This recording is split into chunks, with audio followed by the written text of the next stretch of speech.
Praise the lord. దేవుని నామానికి మహిమ కలుగును గాక.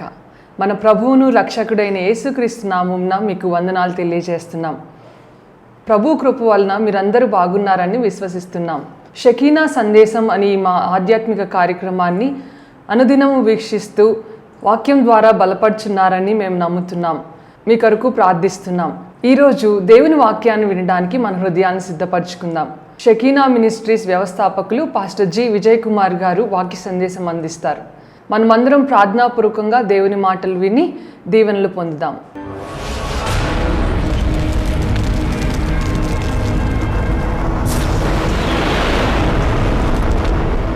ఏమైందిరా అంటే కోమలోకి వెళ్ళిపోయాడు. చూస్తే చనిపోయాడు. అయ్యో, ఆ దైవజనుడు ఈ బిడ్డను నాకు ఇచ్చాడే, ప్రార్థన చేసి దేవుడిచ్చాడు, వాగ్దానం చేశాడు, నేను అడిగానా, నేను అడగకుండా ఇచ్చాడు కదా, ఇలా ఎందుకు జరిగిపోయిందని చెప్పేసి వెంటనే తన పనివాడిని పిలిచి బిడ్డనేమో ఆ మేడగదిలో ఏ దైవజనుడు ఎక్కడ పడుకునేవాడో, ఎక్కడ విశ్రాంతి తీసుకునేవాడో, ఎక్కడ ప్రార్థన చేసేవాడో అక్కడే పడుకోబెట్టేసి ఈ తలుపేసేసి తాళం వేసేసి భర్తకు కూడా చెప్పకుండా ఆమె గాడిదెక్కేసి ప్రయాణం ప్రారంభించింది. ఎక్కడికి ప్రయాణం వెళ్తుందంటే ఆ దైవజనుడు ఎక్కడ కర్మేలులో ఉన్నాడో అక్కడికి. దేవునికి మహిమ కలుగును గాక. ఏలియా ఎక్కడ ప్రార్థన చేశాడో, ఎలీషా ఎక్కడ ప్రార్థన చేస్తున్నాడో ఆ స్థలానికి ఆ గాడిద మీద ఆమె వెళ్ళింది. ఇప్పుడు ఈమె ఎందుకు వెళ్తుంది అంటే గాడిద మీద సమాధానం కొరకు. దేవునికి స్తోత్రం. ఈరోజున అనారోగ్యంతో ఎంతమంది బాధపడుతూ ఉన్నారో, కుటుంబ సమస్యలతో ఎంతమంది బాధపడుతున్నారో, సమస్యలతో, ఇబ్బందులతో, కష్టాలతో, దుఃఖములో సమాధానం కొరకు ఎంతమంది బాధపడుతూ ఉన్నారో, యేసు ప్రభు వారి దగ్గరికి వచ్చిన వారందరికీ ఆయన సమాధానం అని చెప్పారు. ఒక ఆమె లూకాసు వార్త 7వ అధ్యాయం చదవద్దు కానీ అక్కడ ఆమె విస్తారమైన పాపం చేసిందంట. ప్రభు దగ్గరికి వచ్చి ఆయన కాళ్ళు కన్నీళ్లతో కడిగింది, తల వెంట్రుకలతో పాదాలు తుడిచింది. ఆమెతో ప్రభు అంటున్నారు, అమ్మా నీవు నన్ను విస్తారముగా ప్రేమించావు గనుక నీ విస్తారమైన పాపములు క్షమించబడి ఉన్నాయి, నీవు సమాధానం కలిగి పొమ్ము. దేవునికి మహిమ కలుగును గాక. హల్లెలూయా. 12 సంవత్సరాల నుండి రక్తస్రావ రోగంతో బాధపడుతున్న స్త్రీ వచ్చి ఆయన వస్త్రపు చెంగు ముట్టుకోగానే ప్రభావము ఆయనలోంచి వెడలొచ్చి ఆయన స్వస్థపరిచింది. వెంటనే ఆ స్త్రీతో ప్రభువారు అంటున్నారు, అమ్మా ఇదిగో నీ విశ్వాసమే నిన్ను స్వస్థపరచెను, నీవు సమాధానము కలిగి పొమ్ము. దేవునికి మహిమ కలుగును గాక. ఏలయనగా మనకు శిశువు పుట్టెను, మనకు కుమారుడు అనుగ్రహింపబడును, ఆయన భుజం మీద రాజ్యభారముండును, ఆశ్చర్యకరుడు, ఆలోచనకర్త, నిత్యుడగు తండ్రి, సమాధానకర్తయగు అధిపతి అని ఆయనకు పేరు పెట్టబడును. గట్టిగా చెప్పలు కొడుతూ దేవునికి మహిమ చెల్లుదాం. హల్లెలూయా, హల్లెలూయా. ఆమె ఆ గాడిదను గంత కట్టుకొని కర్మెలు కొండకి వెళ్ళినప్పుడు అక్కడ దైవజనుడు ఆమెతో కూడా వచ్చి ఆ ఇంటిలో అడుగుపెట్టి ఆ మేడగదిలోనికి వెళ్ళి ఆ బిడ్డను ప్రార్థన చేయగానే చనిపోయినటువంటి కుమారుణ్ణి దేవుడు మరలా బ్రతికించాడు. దేవునికి మహిమ కలుగును గాక. హల్లెలూయా. ఆ ప్రార్థన చేయగానేనంట వాడు చచ్చిపోయినటువంటి బిడ్డకి జీవం రాగానే వాడు లేచి 7 మార్లు తుమ్మాడంట. ఒకసారి 2 సార్లు 7 సార్లు తుమ్మాడు. 7 మార్లు తుమ్మి లేచాడంట. దేవునికి స్తోత్రం అండి. దేవుడు చేసిన కార్యాలు మనం మనుషులు కల్పించిన పద్ధతులను నమ్మకూడదు కానీ దేవుని మీద ఆధారపడాలి. గాడిద మీద వెళ్తున్నారంటే సమాధానం కోసం వెళ్తున్నారు. ఆయన గాడిద మీద వస్తున్నాడంటే సమాధానం కోసం వస్తున్నాడు. ఇంకొక ప్రాముఖ్యమైన ధర్మశాస్త్ర సంబంధమైన విషయం ఏంటంటే మనందరికీ తెలుసు, లేవియా కాండంలో 11వ అధ్యాయంలో పవిత్రమైన జంతువులు, అపవిత్రమైన జంతువులు 2 జాబితా ఉంది. పవిత్రమైన జంతువులకి లక్షణాలేంటి, అపవిత్రమైన జంతువులకి లక్షణాలేంటి, దాని గురించి ఏమని చెప్పబడిందంటే ఏ జంతువుకి గిట్టలు చీలి ఉంటాయో మొదటి లక్షణం. పరిశుద్ధంగా ఉన్న జంతువులకి మొట్టమొదటిది గిట్టలు చీలి ఉండవలెను. రెండవది అది నెమరు వేసే స్వభావమును కలిగి ఉండవలెను. ఈ రెండు లక్షణాలు ఉంటేనే అది పవిత్రమైన జంతువు. ఆ ఎద్దు ఉందండి, దానికి గిట్టలు చీలి ఉంటాయి, అది నెమరు వేసిద్దా నెమరు వేదా? నెమరు వేసింది, కాబట్టి అది పరిశుద్ధమైనటువంటి జంతువే. పంది ఉంది, పంది దాని గిట్టలు చీలి ఉంటాయి కానీ దానికి ఏ స్వభావం లేదంట. ఒకటి ఉండి ఒకటి లేకపోయినా పరిశుద్ధమైంది కాదు, నెమరు వేసే స్వభావం దానికి లేదు.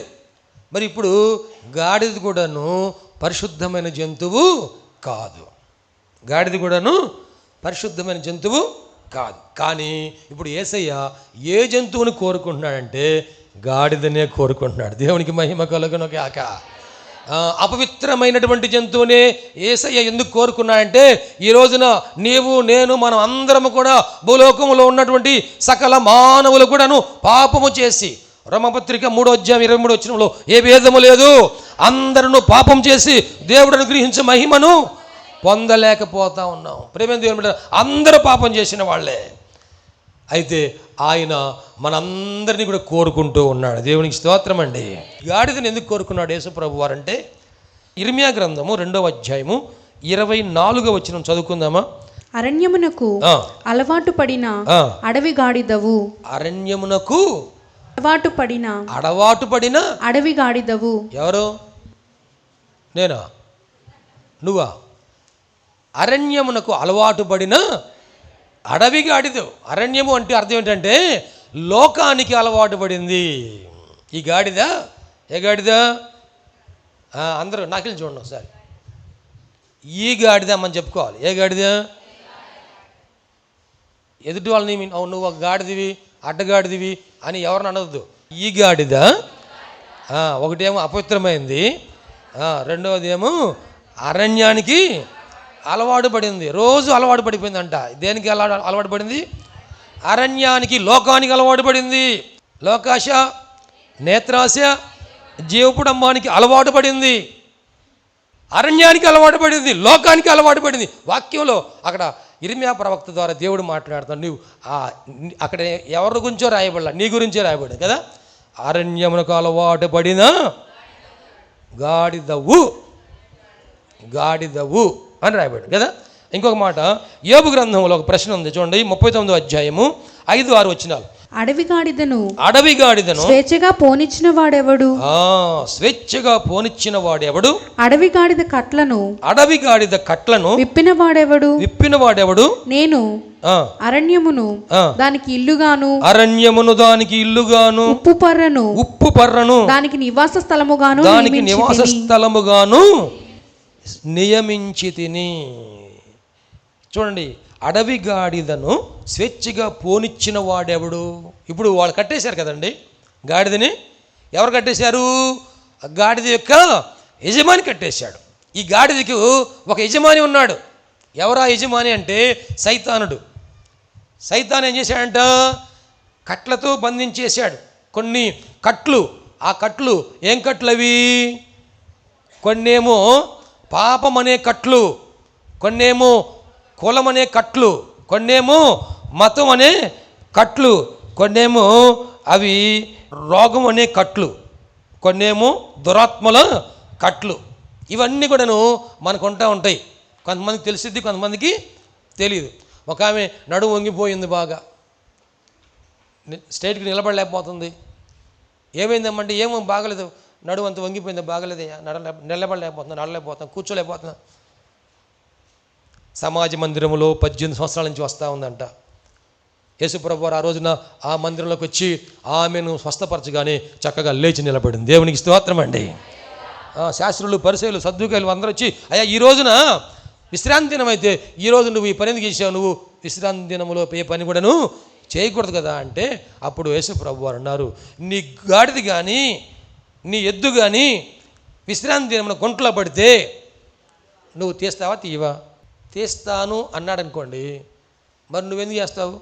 విశ్రాంతి దినమున ఆ పని ఎందుకు చేస్తున్నావు అని యేసయ్య అడుగుతాడేమో. తీను అన్నాడు అనుకో, నువ్వు మనిషివా, గాడిదివా, పశువా అంటాడు కదా, మరి అట్లాగా అంటాడేమో అని సైలెంట్ అయిపోయారు. ప్రభువారు అంటున్నారు, 18 సంవత్సరాల నుంచి ఈమె సాతాను కట్లతో బంధించబడిందయ్యా బాబు, ఈ రోజున విడిపింపదగదా? ఇంకేం సైలెంటే. ఎందుకంటే ఆయనతో మాట్లాడాలంటే జాగ్రత్తగా మాట్లాడాలి. దేవునికి మహిమ కలుగును గాక. ఆయన్నే ఇరుకుని పెడదాం అనుకున్నారు వీరు, వీళ్ళే ఇరుకుని పడిపోయారు. ఆయన సర్వజ్ఞాని, దేవునికి మహిమ కలుగును గాక. ఆయన జ్ఞానానికి మితి లేదు. దేవునికి స్తోత్రం, హల్లెలూయా. ఈ కట్లతో మనం బంధించబడి ఉన్నాం. రోగం అనే కట్లతో బంధించబడి ఉన్నాం, మతం అనే కట్లతో బంధించబడి ఉన్నాం, కులం అనే కట్లతో బంధించబడి ఉన్నాం, పాపం అనే కట్లతో మనం బంధించబడి ఉన్నాం. కట్టబడినటువంటి ఆ గాడిద, ప్రియమైన దేవుని బిడ్డ గమనించండి, ఇక్కడ దానికి ఏమి ఏర్పాటు చేశాడంటే అండి, అక్కడ అరణ్యమును దానికి ఇల్లుగాను, ఉప్పు పర్రను దానికి నివాస స్థలముగాను నియమించి తిని. అరణ్యము దానికి ఇల్లుగా అంటే దానికి, ఆ గాడిదకి ఆ లోకమే ఇల్లు, పాపమే ఇల్లు. ఆ లోకంలో నివసిస్తూ ఉంటాడు, పాపంలో నివసిస్తూ ఉంటారు. దేవుని సన్నిధికి రాకుండా దూరంగా ఉంటారు. ఆ గాడిద గురించి బైబిల్లోనే ఈ మాటలన్నీ కూడాను వ్రాయబడి ఉన్నాయి. అది ఉప్పు పర్రలో మేత మేస్తూ ఉంటుందంట. గొర్రెపిల్ల ఎక్కడ మేత మేస్తూ ఉంటుంది? యెహోవా నా కాపరి, నాకు లేమి కలగదు. పచ్చిక గల చోట్ల ఆయన నన్ను, ఇదేమో ఉప్పు పర్రలో మేత మేస్తూ ఉంటుందంట గాడిద. అంటే ఆ రాళ్ళు రప్పలు ఉన్న చోట అక్కడెక్కడో ఒక గడ్డి పీసు ఉండి దానికోసం పోతూ ఉండేది అనమాట. కానీ గొర్రెపిల్ల అయితే పచ్చిక గల చోట్ల. దేవునికి మహిమ కలుగును గాక. నా గొర్రెలకు జీవం కలుగుటకును అది సమృద్ధిగా కలుగుటకును నేను వచ్చి ఉన్నాను అని ప్రభువారు సెలవిచ్చాను. నేను నా గొర్రెలకు మంచి కాపరిని. దేవునికి మహిమ కలుగును గాక. హల్లెలూయా. క్లుప్తంగా నేను ముగిస్తున్నాను, త్వరగా ముగిస్తున్నానండి. ఈ గాడిద గురించి మరొక మాట మీకు తెలియజేయాలని ఆశపడుతున్నాను. ఈ గాడిద కట్టబడి ఉన్నది. ఆ యజమాని సైతాను ఇప్పుడు ఈ కట్టబడి ఉన్న దాని మీద యేసు ప్రభువు వారు కూర్చోవాలని ఆశపడుతున్నాడు. అంటే ఆ గాడిద ఇంకా ఒక మనిషి ఎక్కి ప్రయాణం చేయడానికి అలవరచబడిన గాడిద కాదు. గాడిదనైనా ఎద్దునైనా కోడి దూడని మన ముందు ఏం చేస్తారండి? అలవరుస్తారు కదా.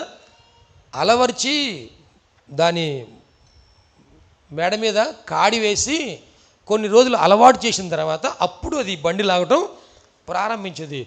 ఒకేసారి బండి కట్టారనుకోండి, ఎక్కినోడికను తోలేవాడికను అది సొక్కలు చూపించేది, మామూలుగా కాదు కదా. అసలు బండి ఎడిపోతే అర్థం కాదు. కానీ ఇప్పుడు అలవరచబడకుండా ఉన్నటువంటి గాడిదను యేసయ్య కోరుకుని దాని మీద ఎక్కి ప్రయాణం చేయాలనుకుంటున్నాడు. దేవునికి మహిమ కలుగును గాక. ఇప్పుడు అలవర్చేది ఎవరంటే ఆయనే మనలను అలవర్చబోతున్నాడు. దేవునికి స్తోత్రం అండి. అబ్రహాము ఇంటిలో కొంతమంది దాసులు దాసీలు వారి పిల్లలందరూ ఉన్నారంట.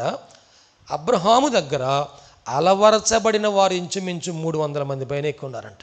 ఆ అబ్రహాం ఇంట్లోనే అలవర్చబడిన వారు. దేవునికి మహిమ కలుగును. ఆదికాండము 14వ అధ్యాయము 14వ వచనం చూడండి. అబ్రహాము తన తమ్ముడు చెరపెట్టబడినని విని తన ఇంట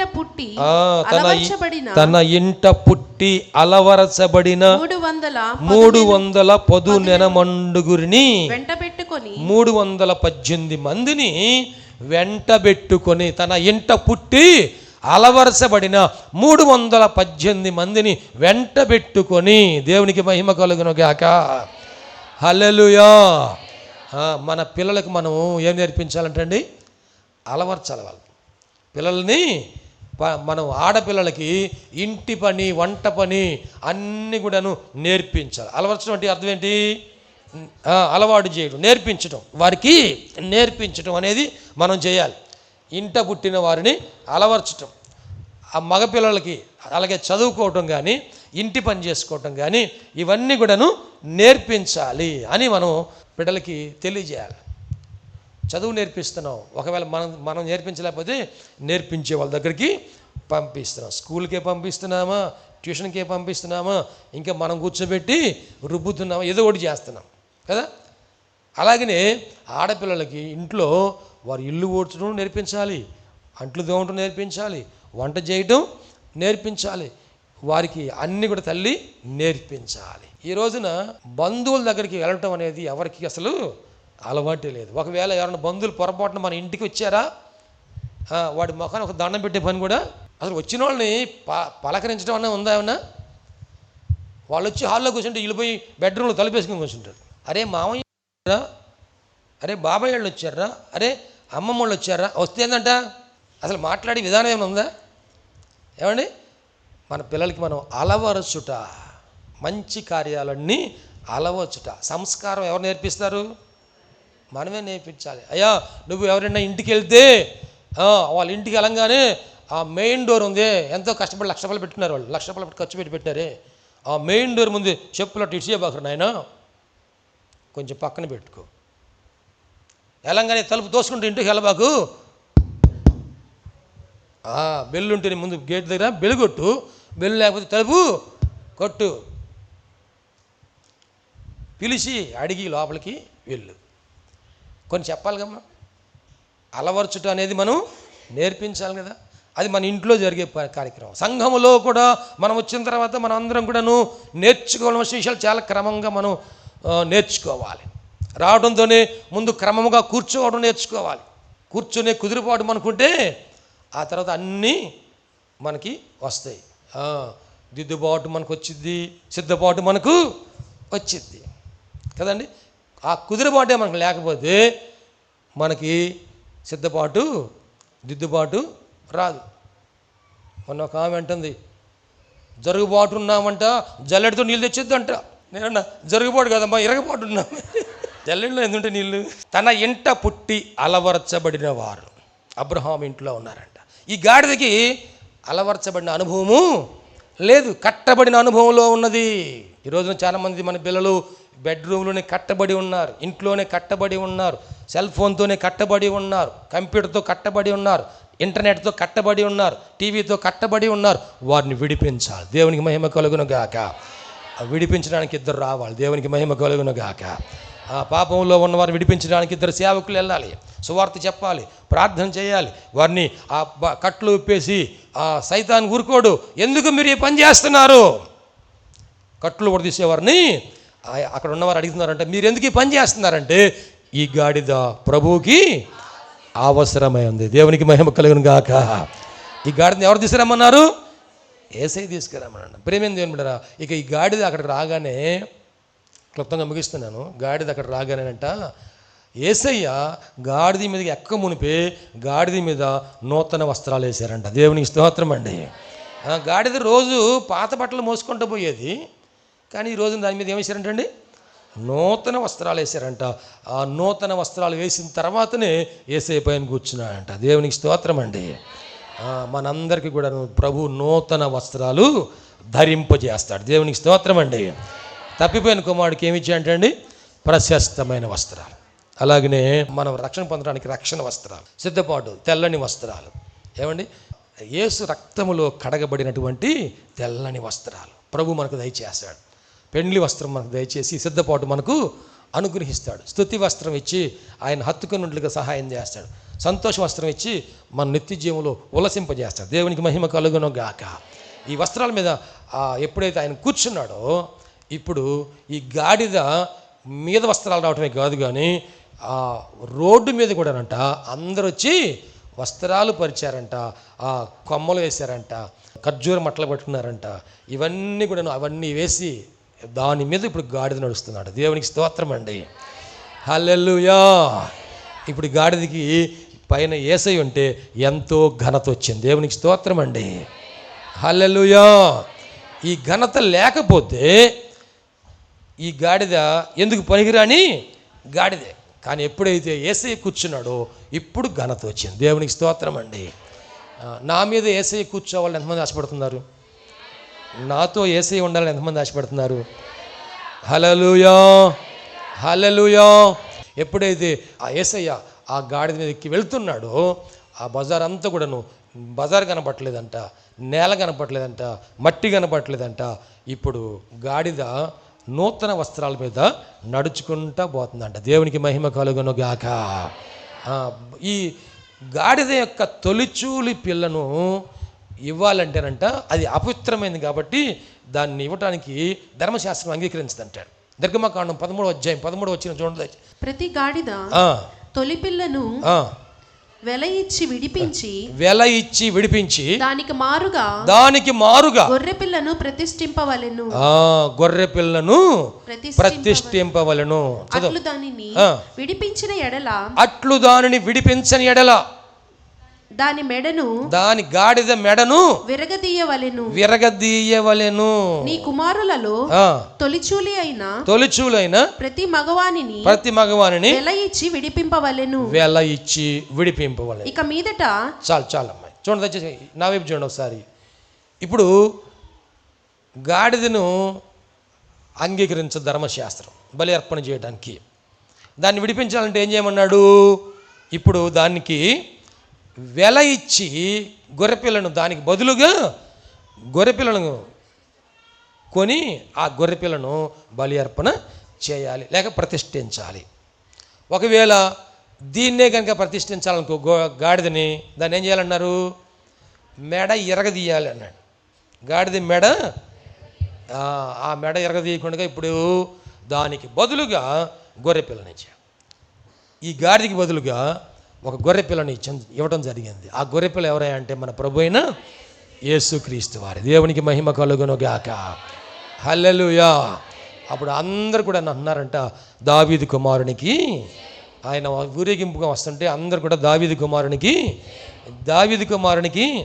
జయము జయము జయము అని గానాలు చేస్తూ దేవుని నామాన్ని మహింపరుస్తూ ఉన్నారంట. ప్రేమైన దేవుని గమనించండి, అక్కడ లూకాసు వార్తలో ఏమని రాయబడిందంటే, మీరు మౌనంగా ఉంటే ఈ రాళ్ళు కేకలు వేస్తాయి. ఎందుకే ఇట్లా అరుస్తున్నారు వీరందరూ ఎట్లా ఎందుకు అరుస్తున్నారు అని శాస్త్రులు, పరిసయ్యులు, సద్దూకయ్యులు ప్రభువారిని అడిగితే, వీరు మౌనంగా ఉంటే అదిగో ఆ రాళ్ళు కేకలు వేస్తాయి అని అక్కడ ప్రభువారు సమాధానం చెప్పారు. ప్రేమైన దేవుని బిడ్డలు గమనించారు. ఈ మట్లాదివారం రోజున యేసు ప్రభువారు ఆ యెరూషలేములోనికి ప్రవేశించారు.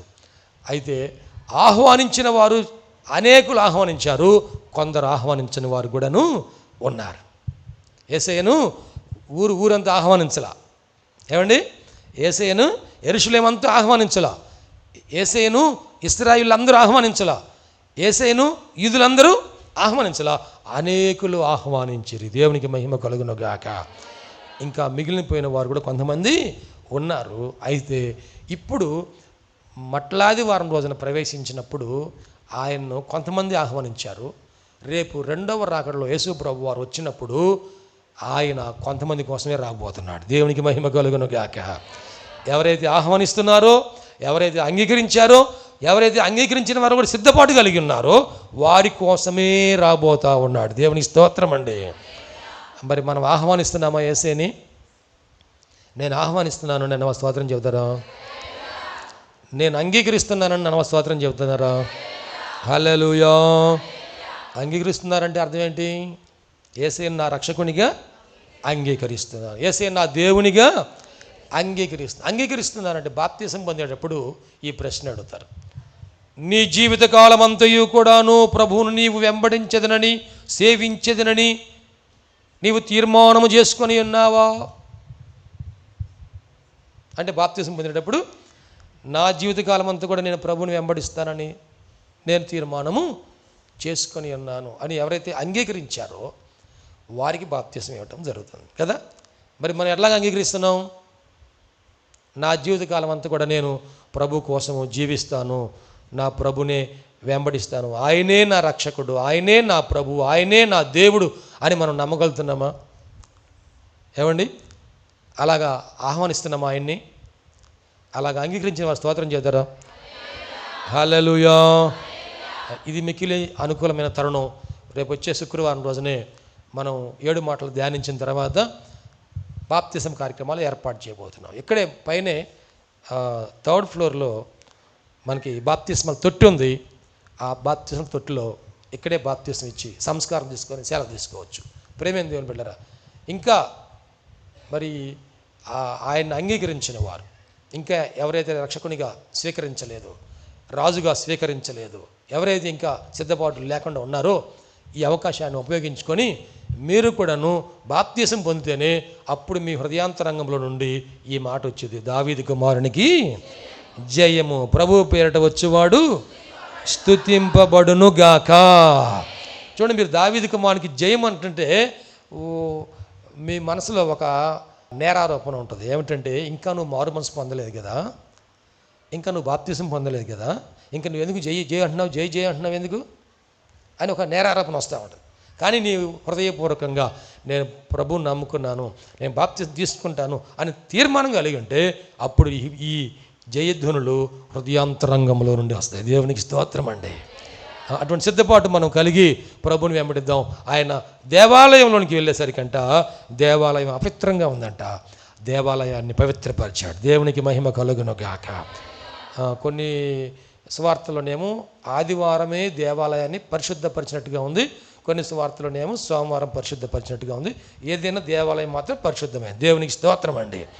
అలాగనే యేసయ్య మనల్ని పరిశుద్ధపరచును గాక, ఈ దేవాలయాన్ని పరిశుద్ధపరచును గాక, ఇది దేవుని మందిరముగా ఉండును గాక, పరిశుద్ధాత్మకు నిలయముగా ఉండును గాక.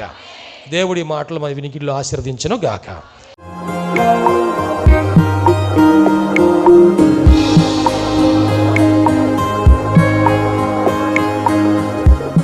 ప్రభునందు ప్రియ దేవుని బిడ్డలారా, ఎంతవరకు దేవుని వాక్యం విన్నందులకు ప్రభునామమున వందనాలు తెలియజేస్తున్నాం. మనం అందరం ప్రార్థనలో ఏకీపిద్దాం. తలలు వంచి కనులు మూసుకొని ప్రార్థనలో ఏకీపిద్దామండి. ప్రార్థించుకుందాం. మహోన్నతుడైన దేవ, పరిశుద్ధుడైన మా ప్రభువా, నీ పరిశుద్ధమైన పాదములకు వందనాలు. ఇదిగో నాయనా, ఈ వాక్యము ద్వారా నాతో మాతో మీరు మాట్లాడినందుకు వందనాలు ప్రభా. అవును, నువ్వు సజీవుడైన దేవుడు అయ్యా, మాట్లాడే దేవుడవు ప్రభా. ఈ వాక్యం మా హృదయంలో పదిలిపరుచుకుంటూ సహాయం చేయండి. సంపూర్ణమైన మారు మనసు మాకు దయచేయండి. పాప క్షమాపణ అనుభవం మాకు దయచేయండి. రక్షణ ఆనందం మాకు దయచేయండి ప్రభువా. ఈ అనారోగ్యములు, బలహీనతలు, సమస్యలు, శోధనలు, సైతాను ఆటంకాలు అన్నీ కూడా యేసుక్రీస్తు నామములో తొలగించండి నాయన. పరిశుద్ధాత్మ దేవ, మీ కార్యం జరిగించండి అయ్యా. మీరు మాకు తోడుగా ఉండి దీవించండి. మమ్మల్ని, మా కుటుంబం జ్ఞాపకం చేసుకోండి. మా బిడ్డలు మీరు ఆశీర్వదించండి ప్రభువా. మా కుటుంబంలో రక్షణ ఆనందం సంపూర్ణంగా దయచేయండి. ఎటువంటి అవసరాలని మీకు తెలుసునైనా ప్రతి అవసరతలో కూడా మాకు సహాయం దయచేయండి. అన్ని విషయాలు కూడా మీరు దీవించండి. టీవీ ప్రోగ్రాం చూసిన ప్రతి ఒక్కరిని పేరు పేరు వరుసన మీరు దీవించి రక్షించి మీరు అక్కడ కొరకు సిద్ధపరచండి. మంచి భవిష్యత్తును వారికి దయచేసి మీ కృపలో మీరు వర్ధలు చేయమని నీకే సమర్పణ చేసుకుంటూ యేసయ్య పరిశుద్ధ నామములో స్తుతించి ప్రార్థించి వేడుకుంటున్నాము తండ్రి. ఆమెన్. తండ్రి, కుమార, పరిశుద్ధాత్మ త్రియేక దేవుని దీవెన తోడుగా నడిపించను గాక. Amen, amen, amen. మీ అందరికీ ప్రభునామన వందనాలు. దేవుడు మిమ్మల్ని దీవించును గాక. ఆమెన్.